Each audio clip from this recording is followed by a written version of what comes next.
เมนนี่เนาะบอกว่าไปไม่รอดนะสิถึงกลับมาทำงานที่ประเทศไทยเนาะหลายคนเพิ่นก็บอกว่านั่นบอกแล้วเซาซีบอกว่าบ่ให้กลับให้ทำงานอยู่ประเทศไทยเนาะเก็บเงินไว้หลายๆเพิ่นว่าเอาทุกคนเอาก่อนอื่นก็ขอกล่าวว่าสบายดีสวัสดีพ่อแม่พี่น้องเด้อ FC เบิดทุกคนเนาะที่เข้ามารับชมรับฟังเป็นกำลังใจให้เนาะทุกคนเอาก็ชาวซีก็ยังมาตอบเม่นนี่เนาะทุกคนเพราะว่าหลายคนหรือว่า FC เนาะก็อาจจะหวังดีกับชาวซีคาดหวังไว้หลายเนาะที่แบบว่าชาวซีมาทำงานอยู่ฝั่งไทยก็โดนเนาะทุกคน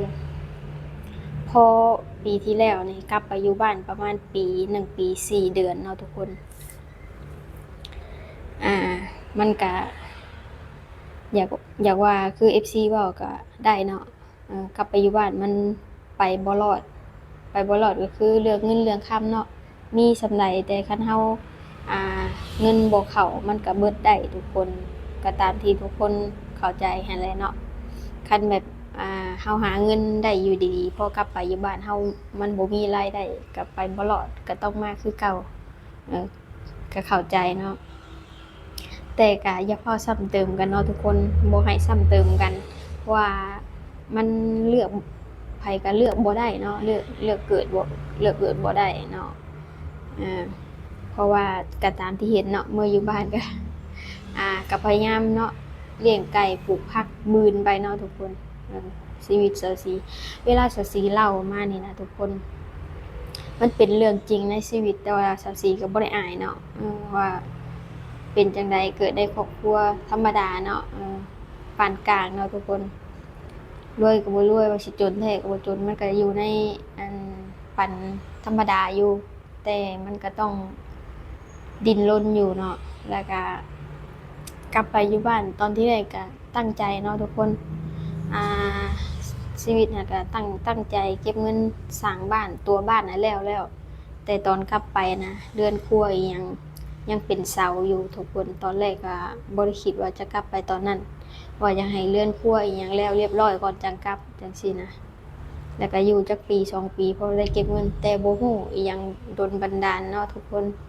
มันก็เมื่อยแน่เนาะเราเฮ็ดงานยาวนานมา7ปี8ปีเราเฮ็ดงานเนาะสู้ซนเฮ็ดงานนั่นน่ะมันก็เมื่อยแล้วก็จิตใจมันก็ท้อแหละเนาะแล้วก็ลองกลับไปพักผ่อนเบิ่งนะพักผ่อนอยู่บ้าน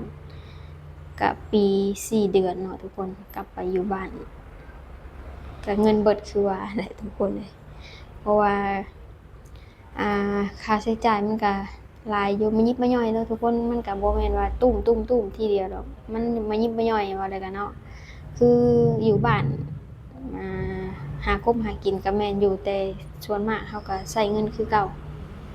แถมเงินก็เฟ้ออีกบัดนี้ทุกคนข้าวของก็แพงเนาะ สมมุติว่าเงิน 1,000 บาทนี่ก็ไปแลกได้อยู่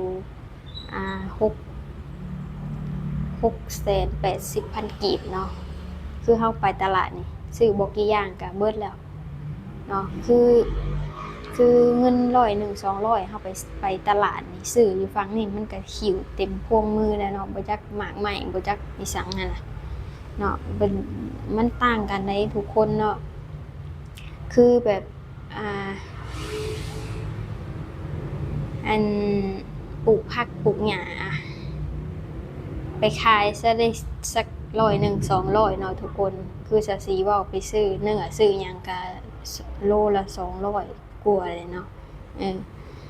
ซื้อมันก็เบิดเลยหลายคนว่าป๊าหาเงินเฮ็ดคือว่าเป็นหนี้ก็เป็นหนี้ก็ถูกอยู่เนาะหนี้ก็หนี้ชีวิตเจ้าของแหละใช้ในชีวิตเจ้าของเนาะแถม อันงานนี่งานนู่นมันก็หลายนะทุกคนเฮาหรือตั้งใจหาเงินบางเทื่อก็เอาไปงานดองงานแต่งงานศพงานขึ้นบ้านใหม่แต่ว่าเฮาก็ต้องไปช่วยเหลือกันเนาะทุกคนเพราะว่าอันยามเฮามีงานเพิ่นก็มาช่วยจังซี่นะก็บ่ได้ติหรอกเรื่องนี้ก็เข้าใจแต่ว่ามันก็หลายแรงอีหลีทุกคนหาเงินมาเฮาก็ต้องเอาไปช่วยในส่วนนี้ก็เบิดหลายหานำก็บ่ทันทุกคนเลยบอกไว้ในนี้เลย อืม พอที่นี่มันเงินเข้าน้อยเนาะทุกคนอยู่บ้านเฮาใช้จ่ายก็หลายบัดนี้แค่ว่าเงินเก็บน่ะอย่าถามถึงเลยทุกคนเงินใช้ประจำวันซื้ออยู่ซื้อกินในครอบในครัวนี่ก็ยังอึดแล้วเนาะซะสิบอกไว้ได้นี่เลยหลายคนอ่า ขยายเขาว่าอยู่บ้านไปบ่รอดหั้นนะที่เขาเจ้าเว้าให้เนาะบ่ฮู้ว่าเขาซ้ำเติมหรือว่าส่งกำลังใจก็บ่ฮู้เนาะทุกคนแต่ว่าซาซีก็เก็บมาเป็นกำลังใจนั่นแหละมาเป็นแรงผลักดันเนาะสู้ไปในชีวิตว่าแล้วกันเนาะอืมก็เป็นประมาณนั้นอ่าแล้วก็เลยลงมาทำงานอีกรอบแหละล่าสุดเนาะทุกคนอย่าว่าเงินเบิดก็แม่น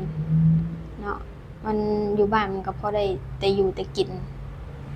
ก็ตามที่เห็นเนาะเศรษฐกิจบ้าน24ก็มันก็บ่ค่อยจะดีปานใดหั้นนะทุกคนเฮ็ดไปเฮ็ดมาเฮ็ดไปเฮ็ดมาก็เงินก็บ่ไปบ่มาเอาแน่นี่ซะทุกคนเลยคือแบบว่า24บอกนั่นแหละ อยากสร้างพื้นฐานชีวิตไว้เนาะอยากสร้างพื้นฐานอยู่บ้านไว้พื้นฐานก็คือแบบว่าคันเฮากลับไปอยู่บ้านหั้นนะคันบ่ได้มีเศรษฐกิจใหญ่โตคือเขาก็เฮาก็เฮ็ดการเกษตรเนาะพอได้อยู่ได้กินหั้นแต่ว่าปัจจัยสำคัญก็คืออันน้ำเนาะทุกคนคันเฮ็ดการเกษตรปัจจัยหลักเลยก็คือน้ำเลยน้ำ มาจากไฟฟ้าทุกคนบ้านจะสีใช้น้ำบาดาลเนาะน้ำบาดาลนี่ใช้ไฟฟ้าเนาะเวลาเขาไปจะเสียค่าน้ำค่าไฟนี่จ่ายค่าไฟทีเดียวก็คือจบมันรวมอยู่น้ำกันเนาะทุกคนนั่นแหละในที่นี่ถ้าเราอยากเฮ็ดการเกษตรเขาก็ต้องมีน้ำก็ต้องมาจากไฟเพราะที่นี่ปัญหาก็คือไฟเนาะที่สสีลงมาทำงานที่ประเทศไทยได้ปัดก็คือแบบเป้าหมายหลักนะตอนนี้ก็คืออยากได้ไฟฟ้าเนาะเข้าบ้านเนาะทุกคนณปัจจุบันบ่มีบ่คือเห็นใช้แต่มันเป็นหม้อแปลงที่น้อยเนาะทุกคนคือ30-40หลังคาเรือนเนาะว่าแล้วก็ใช้ในอันเดียวนี่หม้อแปลง30ตู้เย็นในบ้านจั่งซี้ก็ตู้เย็นไว้2หน่วย3หน่วยได้เฮ็ดจั่งใดซะบัดนี้นั่งกินข้าวอยู่นี่ก็ติดๆดับๆบางมื้อก็ดับไปเลยเนาะแต่ก็เอาโซลาร์เซลล์อะไรมาเปิดก็ได้สุกทุกคนเลยแต่ว่าโซลาร์เซลล์ก็คันว่าสิเฮ็ดแบบอันอิหยังสปริงเกอร์แบบลงระบบน้ำมันก็บ่ได้อีกบัดนี้ทุกคนใช้โซลาร์เซลล์มันก็ต้องใช้เงินซื้ออีกเข้าใจบ่มันก็ต้องหาเงินเพิ่มอีกมันก็ยังมีหลายอย่างที่ยังขาดอยู่นะที่จะต้องมาคันบืนเอาอยู่บ้านนะมันโดนกว่าจะได้ทุกคนแล้วก็ลำบากหนักกว่าเข้าไปอีกเฮาบืนหาเนาะพอเฮามาแบบนี้มันก็ลำบากอยู่แต่มันก็คุ้มค่ากับแรงที่เฮาเสียไปหั้นนะมันก็มีประมาณนี้แหละในของสัตว์สีกันเนาะที่มาครั้งนี้ก็บ่ได้คิดหยังหลายรอบนี้ก็มีแต่อันเก็บเงินเอาไฟเข้าเนาะเพื่อหาเลี้ยงชีวิตต่อไปก็แค่นั้นแหละเนาะก็อ่าขอบคุณเนาะที่เม้นมาอืมอยากเตือนสติว่าทำงานอยู่ไทยนั่นก็ดีแล้วซาซีบ่เคยบอกว่าบ่ดีเนาะในการที่ทำงานอยู่ที่ประเทศไทยเนาะซาซีก็บอกว่าดีตลอดเนาะทำงานที่ประเทศไทยดีเลยแหละมีเงินเดือนกินแล้วก็บ่ขี้ที่ตัวเองอีกเอาง่ายๆนะทุกคนเพราะนั้นเฮาก็แบ่งอันนี้ซื้อหยังอันนี้เก็บหรือว่าอันนี้ก็ฝากเมื่อแบ่งเมื่อทั้งบ้านแหน่จังซี่นะมันก็มันเฮ็ดให้เฮาวางแผนได้ถูกเนาะทุกคนว่าเฮาจะต้องเฮ็ดอิหยังแหน่แต่ว่าเฮาอยู่บ้านน่ะวางแผนบ่ถูกอีหลีทุกคนเลยเพราะว่าเงินมันบ่พอเอาง่ายๆเข้าใจบ่ทุกคนพออยู่พี่มันวางแผนถูกเนาะแล้วก็แนวกินชีวิตการเป็นอยู่มันก็ดีกว่าอยู่เนาะทุกคนเนาะก็ตามที่ทุกคนเห็นคันมีเงินเดือนกินมันก็ดีเนาะก็ก็เป็นประมาณนั้นแหละทุกคนอ้าวอันนี้ซาซีก็จะไปทำงานได้แล้วเนาะจมหลายบ่นหลายเดี๋ยวเขาจะหาว่าเป็นบ้าอะไรทุกคนเลยก็จะมาบอก ซันนี่เนาะเป้าหมายเล็กๆน้อยๆของซาซีอะเนาะเอาก็ฝากติดตามเนาะกดติดตามกดไลค์กดแชร์ให้เนาะเพื่อเป็นกำลังใจให้ซาซีเฮ็ดคลิปต่อๆไปเด้อทุกคนเด้อสำหรับคลิปนี้ก็ขอตัวลาไปทำงานแล้วบ๊ายบายสบายดี